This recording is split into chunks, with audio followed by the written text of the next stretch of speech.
राधे राधे। स्वागत है आप सबका मेरे चैनल मेरी आस्था में। हम श्रीमद् भगवद गीता का अध्ययन कर रहे हैं, जिसमें हमने अध्याय 1 से अध्याय 4 तक कंप्लीट कर लिए हैं। आज हम करेंगे अध्याय 5। तो चलिए प्रारंभ करते हैं। श्री गणेशाय नमः। श्री राधे।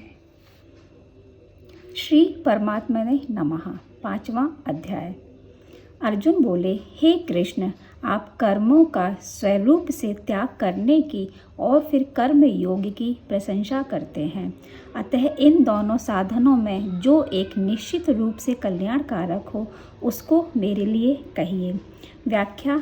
चौथे अध्याय के अंत में भगवान ने अर्जुन को युद्ध के लिए खड़ा होने की आज्ञा दी थी, परंतु यहाँ अर्जुन के प्रश्न से पता लगता है कि उनके भीतर युद्ध करने अथवा ना करने की और विजय प्राप्त करने अथवा ना करने की अपेक्षा भी मेरा कल्याण कैसे हो, इसकी विशेष चिंता है। उनके अंतःकरण में युद्ध की तथा विजय प्राप्त करने की अपेक्षा भी कल्याण का अधिक महत्व है। अतः प्रस्तुत श्लोक से पहले भी अर्जुन 2 बार अपने कल्याण की बात पूछ चुके हैं। श्री भगवान बोले, संन्यास, सांख्य योग और कर्म योग दोनों ही कल्याण करने वाले हैं, परंतु उन दोनों में भी कर्म संन्यास सांख्य योग से कर्म योग श्रेष्ठ है। व्याख्या। भगवान कहते हैं कि यद्यपि सांख्य योग और कर्म योग दोनों से ही मनुष्य का कल्याण हो जाता है, तथापि कर्म योग के अनुसार अपने कर्तव्य का पालन करना ही श्रेष्ठ है। कर्म योग सांख्य योग की अपेक्षा भी श्रेष्ठ तथा सुगम है। हे महाबाहो, जो मनुष्य ना किसी से द्वेष करता है और ना किसी की आकांक्षा करता है, वह कर्म योगी सदा सन्यासी समझने योग्य है, क्योंकि द्वंद्वों से रहित मनुष्य सुखपूर्वक संसार बंधन से मुक्त हो जाता है।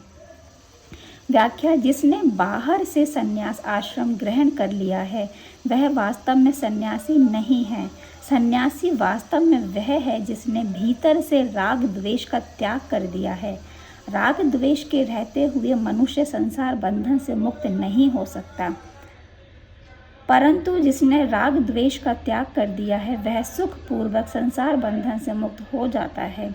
जिसके भीतर राग द्वेष नहीं है, वह कर्म योगी शास्त्र विहित संपूर्ण कर्मों को करते हुए भी सदा सन्यासी ही है। उसे अपने कल्याण के लिए बाहर से सन्यास आश्रम ग्रहण करने की आवश्यकता नहीं है। ज्ञान योग में अपने स्वरूप को जानने की मुख्यता रहने से ज्ञान योगी में उदासीनता रहती है, परंतु कर्म योगी में दूसरे के हित की मुख्यता रहती है।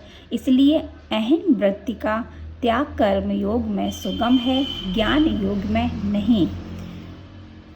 बेसमझ लोग सांख्य योग और कर्म योग को अलग अलग फल वाले कहते हैं, ना कि पंडित जन, क्योंकि इन दोनों में से एक साधन में भी अच्छी तरह से स्थित मनुष्य दोनों के फल परमात्मा को प्राप्त कर लेता है।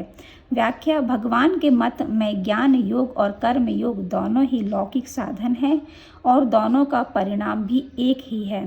दोनों ही साधनों की पूर्णता होने पर संसार बंधन से मुक्त होकर आत्म साक्षात्कार कर लेता है। अतः दोनों ही मोक्ष प्राप्ति के स्वतंत्र साधन हैं। सांख्य योगियों के द्वारा जो तत्व प्राप्त किया जाता है, कर्म योगियों के द्वारा भी वही प्राप्त किया जाता है। अतः जो मनुष्य सांख्य योग और कर्म योग को फल रूप में एक देखता है, वही ठीक देखता है। व्याख्या। फल एक होने से ज्ञान योग और कर्म योग दोनों साधन समकक्ष हैं, परंतु हे महाबाहो, कर्म योग के बिना सांख्य योग सिद्ध होना कठिन है।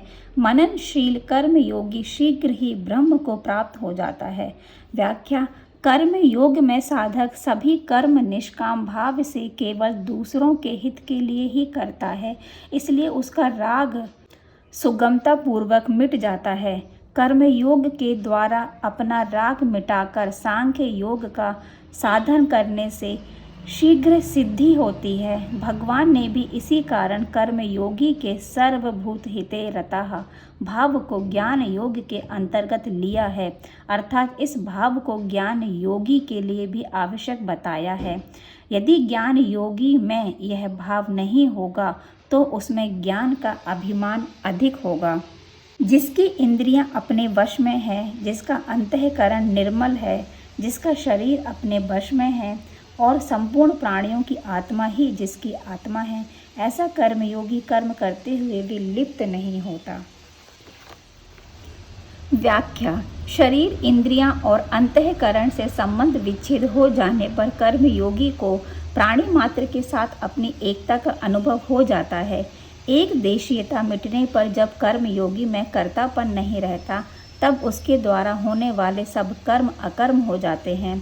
तत्व को जानने वाला सांख्य योगी देखता हुआ, सुनता हुआ, छूता हुआ, सूंघता हुआ, खाता हुआ, चलता हुआ, ग्रहण करता हुआ, बोलता हुआ, मल मूत्र का त्याग करता हुआ, सोता हुआ, श्वास लेता हुआ तथा आँख खोलता हुआ और मूंदता हुआ भी संपूर्ण इंद्रियां इंद्रियों के विषयों में बरत रही हैं। ऐसा समझकर मैं स्वयं कुछ भी नहीं करता हूँ, ऐसा माने। व्याख्या: अपरा प्रकृति के अहम के साथ अपना संबंध जोड़ने के कारण अविवेकी मनुष्य अपने को कर्ता मान लेता है। अहंकार विमूढ़ात्मा कर्ताहमिति मन्यते, परंतु जब वह विवेक पूर्वक अहम से संबंध विच्छेद कर लेता है तब उसे मैं कर्ता नहीं हूँ इस प्रकार अपने वास्तविक स्वरूप का अनुभव हो जाता है। हमारा वास्तविक स्वरूप चिन्मय सत्ता मात्र है। उस स्वरूप में कर्तव्य भोक्तृत्व ना कभी था, ना है, ना होगा और ना हो ही सकता है। अतः शरीर के द्वारा शास्त्र विहित क्रियाएं होते हुए भी साधक की दृष्टि अपने स्वरूप की ओर रहनी चाहिए, जो कर्तव्य भोक्तृत्व से रहित है। शरीर स्थोऽपि कौन्तेय ना करोति ना लिप्यते।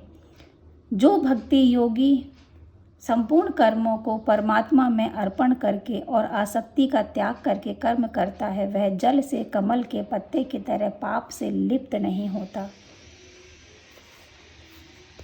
व्याख्या: कर्म योगी संपूर्ण कर्मों को संसार के अर्पण करता है, ज्ञान योगी प्रकृति के अर्पण करता है और भक्ति योगी भगवान के अर्पण करता है। तीनों का परिणाम एक ही होता है। तीनों योगों में अपने लिए कुछ न करना आवश्यक है। कर्मयोगी आसक्ति का त्याग करके केवल ममता रहित इंद्रियां, शरीर, मन और बुद्धि के द्वारा अंतःकरण की शुद्धि के लिए ही कर्म करते हैं। व्याख्या: ममता का सर्वथा नाश होना ही अंतःकरण की शुद्धि है। कर्मयोगी साधक शरीर, इंद्रियां, मन, बुद्धि को अपना तथा अपने लिए ना मानते हुए प्रत्युत संसार का तथा संसार के लिए मानते हुए ही कर्म करते हैं। इस प्रकार कर्म करते करते जब ममता का सर्वथा अभाव हो जाता है तब अंतःकरण पवित्र हो जाता है। पवित्र होने पर अंतःकरण से संबंध विच्छेद होकर स्वरूप में स्थिति हो जाती है। कर्मयोगी कर्म फल का त्याग करके नैष्ठि की शांति को प्राप्त होता है, परंतु सकाम मनुष्य कामना के कारण फल में आसक्त होकर बंध जाता है। व्याख्या: कर्म बांधने वाले नहीं होते, प्रत्युत कर्म फल की इच्छा बांधने वाली होती है। कर्म ना तो बांधते हैं ना मुक्त ही करते हैं। कर्मों में सकाम भाव ही बांधने वाला और निष्काम भाव मुक्त करने वाला होता है। जिसकी इंद्रियां और मन वश में है, ऐसा देहधारी पुरुष 9 द्वारों वाले शरीर रूपी पुर में संपूर्ण कर्मों का विवेक पूर्वक मन से त्याग करके निसंदेह ना करता हुआ और ना करवाता हुआ सुख पूर्वक अपने स्वरूप में स्थित रहता है। व्याख्या: प्रकृति के साथ अपना संबंध जोड़ने से जीव प्रकृति जन्य गुणों के अधीन हो जाता है, अवशः और प्रकृति में होने वाली क्रियाओं का कर्ता बन जाता है। परंतु जब जीव प्रकृति के साथ माने हुए संबंध को मिटा देता है तब वह स्वाधीन हो जाता है। वशी स्वाधीन होने पर वह किसी भी क्रिया का कर्ता नहीं बनता। प्रकृति में क्रियता और स्वरूप में अक्रियता स्वतः सिद्ध है। चेतन तत्व स्वरूप ना तो कर्म करता है और ना कर्म करने की प्रेरणा ही करता है। परमेश्वर मनुष्यों के ना कर्तापन की, ना कर्मों की और ना कर्मफल के साथ संयोग की रचना करते हैं, किंतु स्वभाव ही बरत रहा है। व्याख्या: स्वरूप की तरह परमात्मा भी किसी को कर्म करने की प्रेरणा नहीं करते। मनुष्य कर्म करने में स्वतंत्र है। कर्तापन, कर्म और कर्मफल के साथ संयोग जीव का काम है, परमात्मा का नहीं। अतः इनका त्याग करने का दायित्व भी जीव पर ही है। जीव ही अज्ञानवश प्रकृति के साथ संबंध जोड़कर कर्मों का कर्ता बनता है और कर्मफल के साथ संबंध जोड़कर सुखी दुखी होता है। सर्वव्यापी परमात्मा ना किसी के पाप कर्म को और ना शुभ कर्म को ही ग्रहण करता है, किंतु अज्ञान से ज्ञान ढका हुआ है, उसी से सब जीव मोहित हो रहे हैं। व्याख्या: सर्वव्यापी चेतन तत्व किसी के भी पाप कर्म अथवा पुण्य कर्म का कर्ता और भोक्ता नहीं बनता, प्रत्युत अज्ञानवश जीव ही कर्ता भोक्ता बन जाता है। अज्ञान का कभी अभाव नहीं होता, अतः अज्ञान शब्द ज्ञान के अभाव का वाचक नहीं है, प्रत्युत अधूरे ज्ञान का वाचक है। बौद्धिक ज्ञान अधूरा ज्ञान है। अधूरे ज्ञान से ही ज्ञान का अभिमान उत्पन्न होता है। पूर्ण ज्ञान होने से अभिमान मिट जाता है। अतः बौद्धिक ज्ञान को महत्व देना बहुत बड़ा अज्ञान है। बौद्धिक ज्ञान को महत्व देने से वास्तविक ज्ञान की ओर दृष्टि नहीं जाती। यही अज्ञान के द्वारा ज्ञान को ढकना है। परंतु जिन्होंने अपने जिस ज्ञान के द्वारा उस अज्ञान का नाश कर दिया है, उनका वह ज्ञान सूर्य की तरह परम तत्व परमात्मा को प्रकाशित कर देता है। व्याख्या: अपने विवेक को महत्व देने से अज्ञान का नाश हो जाता है। अज्ञान का नाश होने पर वह विवेक ही तत्व ज्ञान में परिणत हो जाता है। अज्ञान का नाश विवेक को महत्व देने से होता है, अभ्यास से नहीं। अभ्यास करने से जड़ता के साथ संबंध बना रहता है, क्योंकि जड़ता शरीर आदि ही सहायता लिए बिना अभ्यास होता ही नहीं। तत्वज्ञान का अनुभव जड़ता के द्वारा नहीं होता, प्रत्युत जड़ता के त्याग से होता है। जिनका मन तदाकार हो रहा है, जिनकी बुद्धि तदाकार हो रही है, जिनकी स्थिति परमात्म तत्व में है, ऐसे परमात्म परायण साधक ज्ञान के द्वारा पाप रहित होकर अपुनरावृत्ति परम गति को प्राप्त होते हैं। व्याख्या: जहाँ मन बुद्धि लगते हैं वहाँ स्वयं भी लग जाता है। यह जीव का स्वभाव है। अतः मन बुद्धि परमात्मा में लगने पर स्वयं भी परमात्मा में लग जाता है। स्वयं परमात्मा में लगने पर अहम मिट जाता है। अहम मिटने पर सभी विकार मिट जाते हैं, क्योंकि सभी विकार पाप ताप अहम पर ही टिके हुए हैं। अहम मिटने पर साधक साधन में और साधन साध्य में विलीन हो जाता है। फिर एक परमात्मा के सिवाय अन्य कोई सत्ता नहीं रहती। यही अपुनरावृत्ति को प्राप्त होना है। कारण कि जो परमात्म तत्व सब देश काल आदि में परिपूर्ण है, उसे प्राप्त होने पर पुनरावृत्ति का प्रश्न ही पैदा नहीं होता। ज्ञानी महापुरुष विद्या विनय युक्त ब्राह्मण में और चांडाल में तथा गाय हाथी एवं कुत्ते में भी समरूप परमात्मा को देखने वाले होते हैं। व्याख्या: वे समझ लोगों के द्वारा यह श्लोक प्राय सम व्यवहार के उदाहरण में प्रस्तुत किया जाता है, परंतु इस श्लोक में समवर्तिनः न कहकर समदर्शिनः कहा गया है, जिसका अर्थ है समदृष्टि न कि सम व्यवहार। यदि स्थूल दृष्टि से भी देखें तो ब्राह्मण चांडाल गाय हाथी और कुत्ते के प्रति सम व्यवहार असंभव है। इनमें विषमता अनिवार्य है।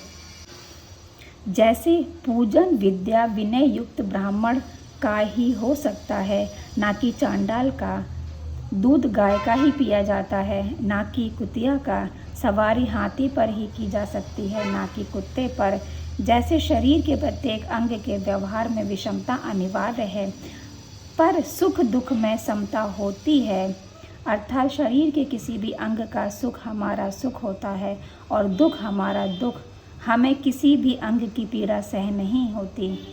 ऐसे ही प्राणियों से विषम व्यवहार करते हुए भी उनके सुख दुख में संभाव होना चाहिए। जिनका अंतःकरण समता में स्थित है, उन्होंने इस जीवित अवस्था में ही संपूर्ण संसार को जीत लिया है। अर्थात वे जीवन मुक्त हो गए हैं। क्योंकि ब्रह्म निर्दोष और सम है, इसलिए वे ब्रह्म में ही स्थित हैं। व्याख्या: परमात्म तत्व में स्थित हुए महापुरुष की पहचान है बुद्धि में समता आना, अर्थात बुद्धि में राग द्वेष हर्ष शोक आदि विकार न होना। जिसकी बुद्धि समता में स्थित हो गई है उसे जीवन मुक्त समझना चाहिए। जो प्रिय को प्राप्त होकर हर्षित न हो और अप्रिय को प्राप्त होकर उद्विग्न न हो, वह स्थिर बुद्धि वाला मूढ़ता रहित ज्ञानी तथा ब्रह्म को जानने वाला मनुष्य ब्रह्म में स्थित है। व्याख्या: जीवन मुक्त महापुरुष को प्रियता और अप्रियता का ज्ञान तो होता है, पर उसके कहलाने वाले अंतःकरण में राग द्वेष हर्ष शोक आदि विकार नहीं होते। ज्ञान होना दोषी नहीं है, प्रत्युत विकार होना दोषी है। ब्रह्म को जानने से अहम मिट जाता है, अहम मिटने से ब्रह्म को जानने वाला नहीं रहता, प्रत्युत एक ब्रह्म ही ब्रह्म रह जाता है। बाह्य स्पर्श प्राकृत वस्तु मात्र के संबंध में आसक्ति रहित अंतःकरण वाला साधक अंतःकरण में जो सात्विक सुख है उसको प्राप्त होता है। फिर वह ब्रह्म में अभिन्न भाव से स्थित मनुष्य अक्षय सुख का अनुभव करता है। व्याख्या: जब सांसारिक प्राणी पदार्थों की आसक्ति मिट जाती है तब साधक को सात्विक सुख प्राप्त होता है। जब साधक सात्विक सुख का भी उपभोग नहीं करता और उसमें संतोष नहीं करता तब उसे अखंड सुख का अनुभव होता है। सात्विक सुख तो प्राकृत होने से खंडित होता रहता है, पर अखंड सुख कभी खंडित नहीं होता, प्रत्युत निरंतर एक रस रहता है। यह अखंड सुख मोक्ष का सुख है। क्योंकि हे कुंती नंदन, जो इंद्रियों और विषयों के संयोग से पैदा होने वाले भोग सुख हैं वे आदि अंत वाले और दुख के ही कारण हैं, अतः विवेकशील मनुष्य उनमें रमण नहीं करता। व्याख्या: संसार के सभी सुख दुख की अपेक्षा से है। कोई भी सुख निरंतर नहीं रहता। यदि सांसारिक सुख निरंतर रहता तो वह दुख रूप ही हो जाता, कारण कि सांसारिक भोगों में निरंतर सुख देने की शक्ति ही नहीं है। निरंतर सुख देने की शक्ति केवल मोक्ष के अखंड रस में ही है। संसार के प्रत्येक सुख भोग का परिणाम दुख होता है, यह नियम है। सांसारिक सुख मिलने और बिछुड़ने वाला है, जबकि स्वयं निरंतर ज्यों का त्यों रहने वाला है। सांसारिक सुख स्वयं का साथी नहीं है, इसलिए विवेकी साधक सांसारिक भोगों की प्राप्ति में सुखी और अप्राप्ति में दुखी नहीं होता। सांसारिक सुख भोग से थकावट आती है और परमार्थिक सुख से विश्राम मिलता है। सांसारिक सुख सापेक्ष और परमार्थिक सुख निरपेक्ष है। जब मनुष्य को नींद आती है तब वह बड़े से बड़े सांसारिक सुख का भी त्याग करके सो जाता है। सोने से उसकी थकावट मिटती है, विश्राम मिलता है और ताजगी आती है। यदि वह सोए नहीं तो पागल हो जाए। तात्पर्य है कि सांसारिक सुख का त्याग किए बिना मनुष्य रह सकता ही नहीं। इस मनुष्य शरीर में जो कोई मनुष्य शरीर छूटने से पहले ही काम क्रोध से उत्पन्न होने वाले वेग को सहन करने में समर्थ होता है वह नर योगी है और वही सुखी है। व्याख्या: विवेकी साधक को चाहिए कि वह काम क्रोध आदि विकारों को आरंभ में ही सहन कर ले, उनके अनुसार क्रिया ना करे। काम क्रोध आदि की वृत्ति उत्पन्न होते ही उसका त्याग कर दे, अन्यथा एक बार काम क्रोध आदि का वेग उत्पन्न होने पर साधक तदनुसार क्रिया करने में बाध्य हो जाता है। काम क्रोध आदि के वश में ना होने वाला साधक ही वास्तव में योगी है। जो योगी होता है वही वास्तव में सुखी होता है। जो मनुष्य केवल परमात्मा में सुख वाला और केवल परमात्मा में रमण करने वाला है तथा जो केवल परमात्मा में ज्ञान वाला है, वह ब्रह्म में अपनी स्थिति का अनुभव करने वाला ब्रह्म रूप बना हुआ सांख्य योगी निर्वाण ब्रह्म को प्राप्त होता है।